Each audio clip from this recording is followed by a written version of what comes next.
The Stand by Stephen King. Chapter 1. Hanscom's Texaco sat on number 93 just north of Arnett, a pissant 4th Street burg about 110 miles from Houston. Tonight the regulars were there, sitting by the cash register, drinking beer, talking idly, watching the bugs fly into the big lighted sign. It was Bill Hanscom's station, so the others deferred to him, even though he was a pure fool, the dumb bastard. They would have expected the same deferral if they had been that wasn't in there. If they had been gathered together in one of their business establishments, except they had none. In Arnett, it was hard times. At the same instant, Lloyd's eyes reluctantly reached Randall Flagg's darkly flushed face.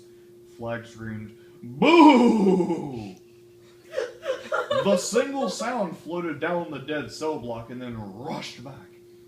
Lloyd shrieked like a bitch, stumbled over his own feet, fell down, and began to cry like some kind of city liberal. "That's all right," Flagg soothed. "Hey, man, it's all right. Everything's purely all right." There you go. Somebody was tapping a finger on the window. Larry jerked, then sat up. A bolt of pain went through his neck, and he winced the dead, cramped feel of the flesh there. He had been asleep, not just dozing, reliving California, but here and now was gray New York daylight, and the finger tapped again. He turned his head cautiously, and painfully he saw his mother, wearing a black net skirt over her hair, peering in. For a moment they just stared at each other through the glass, and Larry felt curiously naked, like an animal being looked at in the zoo. Lloyd sobbed, those big crocodile tears. "Can you let me out? Please let me out. I don't want to be like my rabbit. I don't want to end up like that. It's not fair. If it wasn't for Poke, I never would have gotten into anything but small shit. Please let me out, mister. I'll do anything." "You poor guy. You look like an advertisement for a summer vacation at Dachau, which is a Jewish conspiracy." Keep going. Lloyd had had second thoughts about the deal, but Poke had changed his mind again. Poke was good at that.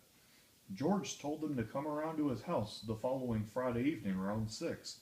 "Wear a mask, for God's sake," he said. "And you'll bloody my nose and black my eye, too. Jesus, I wish I'd never got into this." The big night came. Poke and Lloyd took a bus to the corner of George's Street and put on ski masks at the foot of his walk. The door was locked, but as George had promised, not too tightly locked.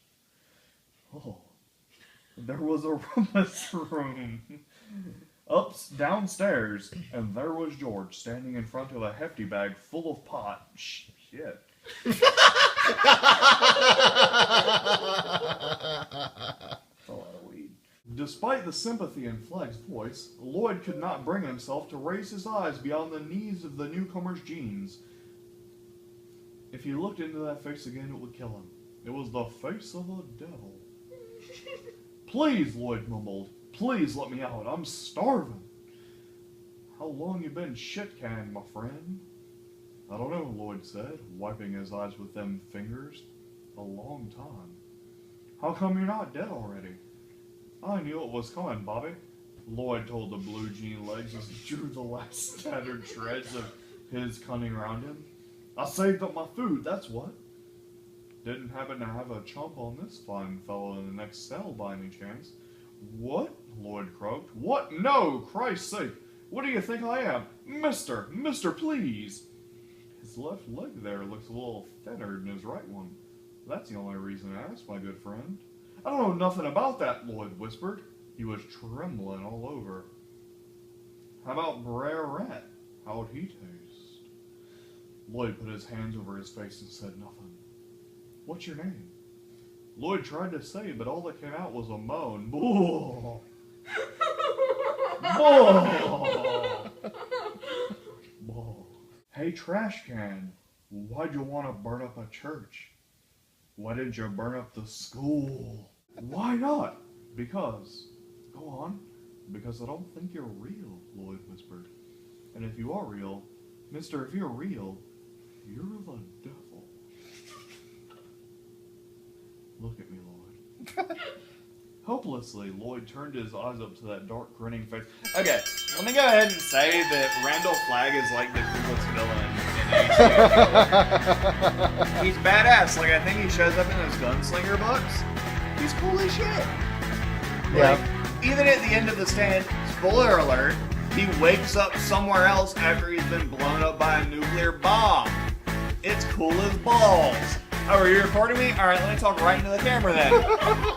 No, it's fucking legit. Like, that guy's like, oh no, I woke up on some random shore of an island, and then when natives come out, it's like, oh, it's time to start my evil work again. He's cool as hell. Go ahead and cut it off, I'm done.